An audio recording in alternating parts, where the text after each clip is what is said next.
Olá, meu nome é Gustavo e hoje quero partilhar contigo se neste momento podemos estar numa boa altura para investir em obrigações em comparação com ações e ETFs. Para começar, eu quero partilhar este gráfico do qual conseguimos ver as bonds, que são obrigações, as stocks, que são ações, e também temos aqui as opções, do qual, quando existe um risco superior associado, é normal que a yield, portanto a rentabilidade que nós esperamos, seja superior. Então, para começar, eu quero partilhar contigo este gráfico, do qual temos o risco e temos aqui a yield. Temos aqui as bonds, que são obrigações, stocks, são as ações, e opções. Os ETFs estariam em termos de risco e rentabilidade entre as obrigações e ações. E é claro que quando existe um risco superior, nós esperamos também uma yield, portanto uma rentabilidade esperada superior. Portanto, obrigações que têm um rendimento fixo estão aqui, do qual, se mantivermos até à maturidade, não vamos ter aqui surpresas, porque se vendermos antes da maturidade, então aí sim podemos ter surpresas, porque o preço de mercado pode ter variado até lá. E, entretanto, temos os ETFs, que maioritariamente não são nada mais que um conjunto de stocks, de ações que lá estão, portanto, de uma forma a diversificar e não estar exposto a apenas uma, duas ou cinco empresas.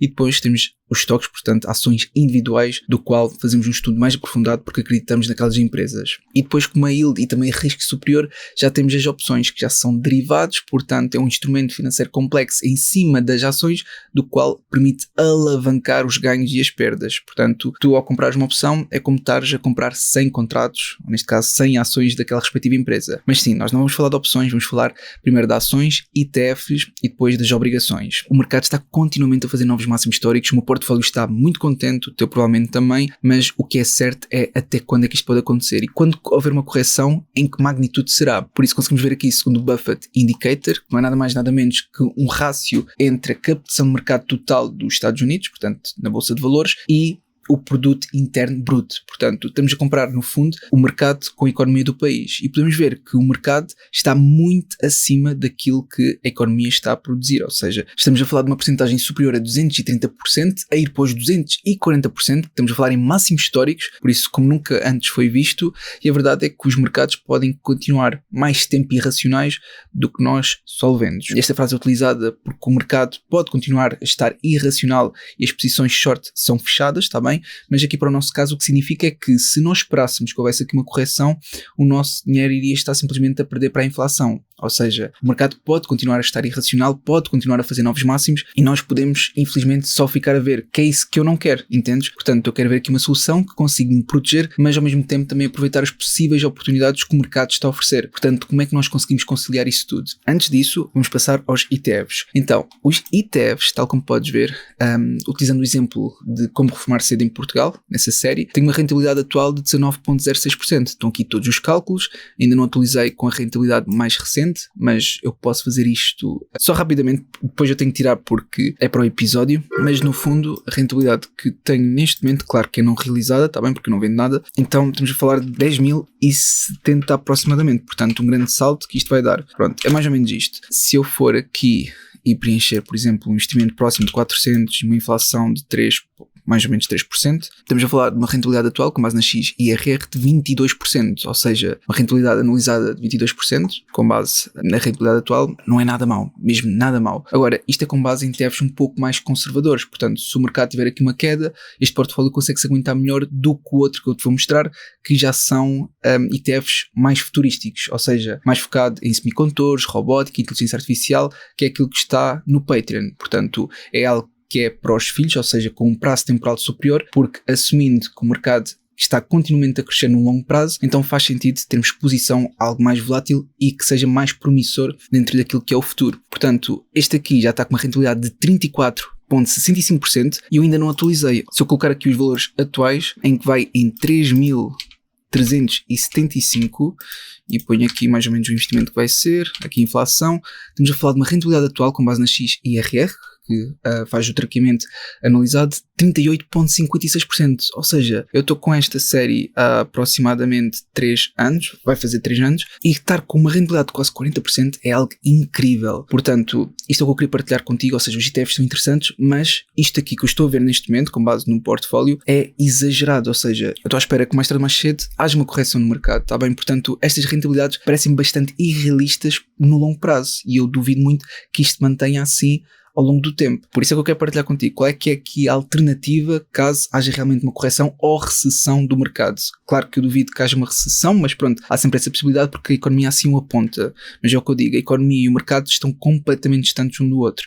Parece que o mercado não está a refletir de toda a economia porque quer aproveitar simplesmente o boom da inteligência artificial que continua presente no mercado. Mas pronto, isto são ETFs e as ações estão muito presentes nestes ETFs, ou seja, estes ETFs estão a valorizar porque as ações estão a valorizar dentro das ETFs, e se focarmos mais dentro, por exemplo, dos semicondutores, é normal que vejamos estas séries a subirem tanto. E depois temos também, por exemplo, a dividendos. Só que a dividendos, temos aqui a falar de um portfólio yield de 4,7%, em que sim, tem este ganho que, se nós formos ver em termos anuais, não é mau, mas mesmo assim, comparativamente aos outros, portanto, dentro destas séries, estas ações não estão a compensar tanto. Apesar de, pronto, quando queremos dividendos, o objetivo é outro, ou seja, para fazer face a despesas comuns, como água, eletricidade, telecomunicações, ou então pegar nesse dinheiro e investir no outro lado. Também existem outras vantagens, do qual nós podemos manter estes ETFs durante mais tempo, tal como as ações, e tal como podes ver aqui neste retângulo, temos a tributação, ou seja, o imposto sobre as mais-valias, e se for superior a 8 anos, então é reduzida. Há aqui uma exclusão de 30%, pelo menos por enquanto, e passa de 28% para 19,60%, ao contrário aqui dos dividendos, que é sempre cobrado os tais 28% a título individual. Portanto, eu queria partilhar contigo, ou seja,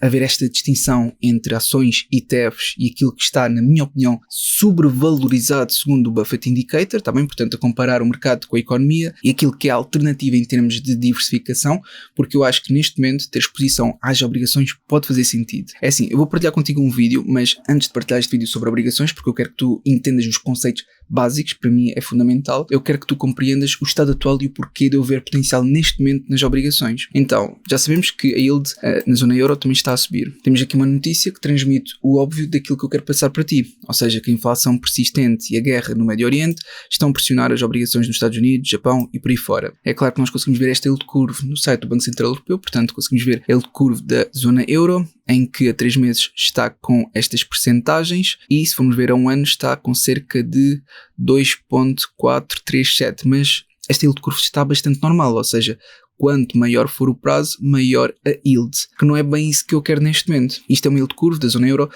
bastante saudável, portanto, se tu mantiveres aquela obrigação, por exemplo, durante mais tempo, é normal que tenhas um retorno superior, porque no fundo tu estás a ser obrigado a manter durante mais tempo sem querer vender, e por isso é normal que te paguem mais por isso, porque se entretanto tu venderes num prazo, imaginemos que compras uma obrigação a 10 anos e até esses 10 anos tu vendes, portanto, passado 3 anos, 5 anos, então tu não sabes a que valor vai estar no mercado e tu podes perder dinheiro com isso. Portanto, se for um ano e deixares durante esse ano, tu não corres esse risco porque te podes manter durante esse ano e ganhas simplesmente os juros, portanto, aquele rendimento fixo associado à obrigação. Portanto, não existe aqui surpresas. Por isso, isto aqui é normal. Agora, considerando que a inflação continua a aumentar entre vários países e quando olhamos para as tendências, há países que têm uma tendência de subida da inflação muito superior a outros, olhando principalmente para os Estados Unidos, e conseguimos ver aqui que isto é com base no CPI, portanto o Consumer Price Index, e olhando também para aquilo que é projeção futura, porque a yield das obrigações é muito afetado por aquilo que é a previsão ou expectativa de que será o aumento nas obrigações, portanto já reflete atualmente só com base nas expectativas. E aqui temos de utilizar o CME Group para saber exatamente qual é que é a probabilidade ou a estatística daquilo que será o aumento das taxas de juros por parte da Fed. E repara, conforme nós aumentamos a próxima reunião da Fed, portanto aqui já seria 29 de julho de 2026, depois de 16 de setembro, tu consegues perceber que a probabilidade de manterem a taxa de juros, que é esta, vai diminuindo e vai havendo cada vez mais uma probabilidade de aumentarem a taxa de juros. Portanto, aqui já para setembro, o aumento da taxa de juros já vai acima dos 20%, se aumentarmos para outubro já está quase nos 30%, se formos para dezembro deste ano já vai quase a 37% aproximadamente, e atenção, duas subidas já vai a 9%. Então se olharmos para o início do próximo ano, então já vemos 40% só numa subida e já mais de 10% numa segunda subida, o que já seria significativo para as obrigações. E à medida que esta probabilidade sobe, tá bem, ao vendo as reuniões que são mais longínquas, conseguimos ter uma noção daquilo que pode afetar atualmente estas obrigações. Portanto, voltando um pouco atrás, com base na inflação global e o Banco Central dos respectivos países, conseguimos ter uma noção que a política monetária será o aumento da taxa de juros. E aqui podemos ver as yields das obrigações dos governos dos diferentes países, do qual conseguimos ver claramente que os que têm uma yield superior é tanto o Reino Unido como os Estados Unidos. É assim, aqui estamos em ambos expostos a uma moeda diferente, portanto ao pound e ao dólar. O dólar, tal como podes ver, já teve toda esta queda e se alguma vez recuperar, se eu puser aqui um prazo temporal de 10 anos, conseguimos ver que houve aqui alturas que atingiu e fez paridade com o euro. Agora está próximo, não está assim tão distante de mínimos há 10 anos, está bem? Porque aqui nos mínimos atingiu cerca dos 0.8, agora neste momento está a 0.85 face ao euro e portanto pode ser interessante ter aqui alguma exposição ao dólar ou então ter o risco e evitar ter exposição. Só que por outro lado eu já fiz as contas e tu, se quiseres fazer hedging do dólar, está bem? Porque não te correr esse risco, acabarás por quase pagar uma taxa bastante alta. Eu depois farei outro vídeo do qual apenas irei partilhar no Patreon a investir, neste caso, neste instrumento financeiro, mas aí é que poderei realmente partilhar as contas porque não posso fazê-lo neste vídeo, está bem? Portanto, no Patreon é onde está a comunidade mais exclusiva e do qual permite realmente partilhar certas coisas que aqui não posso, até porque temos o exemplo dos ETFs para os filhos que eu tive que passar para o Patreon e portanto eu não posso partilhar sequer estas coisas contigo. Eu tenho que voltar aqui atrás para apagar esta parte, aqui no Fire também tenho que apagar para depois usar na série, mas de qualquer modo eu quero que tenhas essa noção que neste momento, face ao estado atual do mercado, pode fazer sentido as obrigações. Não digo para um foco principal ou único, mas por uma questão de diversificação e tendo em consideração os países que pagam mais neste momento. Tá bem? Portanto, nós conseguimos ver aqui a yield, que não está invertida neste momento, mas realmente há um ano está bastante interessante e segundo o que eu estou a ver aqui no outro ecrã, tenho aqui yields que estão com uma taxa de cupom de 4,5% e a maturidade vai só até 2027, 15 de maio de 2027, ou seja, ainda é um prazo inferior a um ano, do qual pode ser interessante ter aqui alguma exposição. Depois depende se queres evitar o risco cambial ou não, mas eu vou apresentar tanto esta opção a um ano de 4,5% e outra a 8%, também com o mesmo prazo, ou até inferior a um ano, mas sem exposição ao risco cambial. E qual é que é a diferença que eu faço? Enquanto um é uma obrigação do governo americano, o outro é uma obrigação de uma empresa. Claro que tem um risco associado superior e, portanto, este risco de crédito tu deves conseguir compreender o conceito e daí querer-te mostrar novamente este vídeo que já foi partilhado no passado. Eu tive que colocar em privado porque, mais uma vez, existem várias restrições regulamentares do qual me proíbem de partilhar tudo aquilo que eu quero aqui no YouTube, mas no Patreon, para a comunidade mais exclusiva, não é que eu possa partilhar tudo, como é óbvio, mas já há aqui algumas coisas que me têm mais facilidade do que no YouTube. E depois tu pensas que, ok, gostávamos que esteja partilhado de qualquer maneira. Não é exatamente a mesma coisa, porque uma coisa é pública em geral, portanto uma coisa que está completamente disponível para qualquer pessoa, e outra coisa é uma comunidade privada. Não são a mesma coisa, entendes? Quando tentam comparar, Gustavo, tu passaste para o Patreon para ganhares mais. Não é essa a causa principal de eu ter passado para o outro lado, porque no fundo o conteúdo que eu já tenho no Patreon já é suficiente para as pessoas se subscreverem lá, ou seja, não tenho esta exigência de passar de um lado para o outro para ganhar mais, porque com base na qualidade do conteúdo que já lá está, eu não precisava de fazer isso. Agora eu quero que tu compreendas que eu tenho que fazer isto e talvez começar uma série de obrigações lá, porque é mais fácil para mim ser aprovado esse tipo de conteúdo pela equipa legal, tá bem? E quando eu falo de equipa legal, não é a reguladora que está a rever, é uma equipa legal que eu tenho, que tem que rever se vai conforme as guidelines que sim a reguladora traça, e só depois de ser aprovado é que eu posso publicar. Mas é importante que tu tenhas bem noção dos conceitos sobre obrigações e por isso eu vou colocar este vídeo que acho que está muito bem feito a falar sobre este tema. Apesar de já ter aqui um ano, aqui aplica-se porque eu pensava que a situação geopolítica iria começar a suavizar e como piorou até, então este vídeo faz ainda mais sentido do que fazia na altura. Pronto, vou pôr a começar.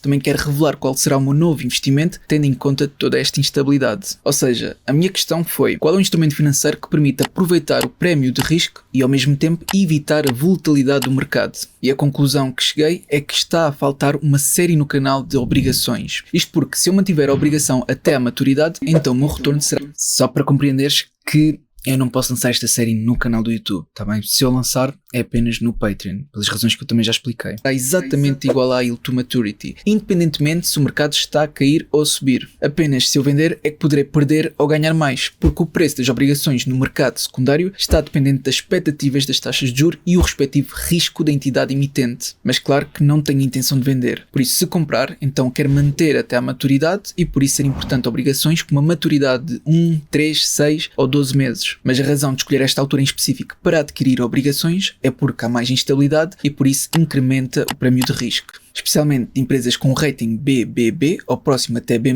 ou superior, que são mais sensíveis a estas variáveis e por isso o prémio ainda aumentar mais. E cuidado que abaixo de BBB já são consideradas junk bonds, ou seja, obrigações de lixo para os investidores. Assim sendo, como existem investidores avessos ao risco, então vendem estas obrigações que consideram mais arriscadas, por exemplo, para comprar dívida pública, e depois o preço destas obrigações no mercado secundário desce, que faz a yield to maturity subir. Portanto, isto é bom para mim porque eu tenciono adquirir estas obrigações nesta altura. Agora, no médio e longo prazo, ao existir a expectativa da redução das taxas de juros, pronto, afinal o que acabou por acontecer foi o aumento, porque nós não imaginávamos que neste prazo houvesse uma instabilidade geopolítica ainda superior àquilo que era há mais de um ano atrás, quando eu lancei este vídeo. Portanto, aqui, esta altura, na minha opinião, ainda faz mais sentido para mim entrar nas obrigações. Então as futuras obrigações terão um cupom inferior, caso o resto permanecesse constante. Logo, a procura por obrigações atuais aumenta e o preço também, mas o impacto é inferior e mais demorado do que o risco geopolítico que existe atualmente. Caso não saibas, nas obrigações existe o N, que é o valor nominal ou o valor de reembolso, o C, que é o cupom, que é o mesmo que a taxa de juros, e o preço da obrigação, que é igual ao valor presente descontado sabendo o N e o C. E se a duração da obrigação for maior, ou seja, um duration superior, portanto até à maturidade, implica um risco superior, o que implica também um maior cupom, que é o mesmo que a taxa de juros. Se entretanto a yield to maturity for superior ao cupom, implica um valor de reembolso, ou seja, um N, superior ao preço da obrigação. E com isto já ficas com uma noção dos fundamentos das obrigações. Portanto, eram ainda estes conceitos que eu queria partilhar contigo sobre as obrigações, que acho que vale a pena saber se eu começar esta série no Patreon,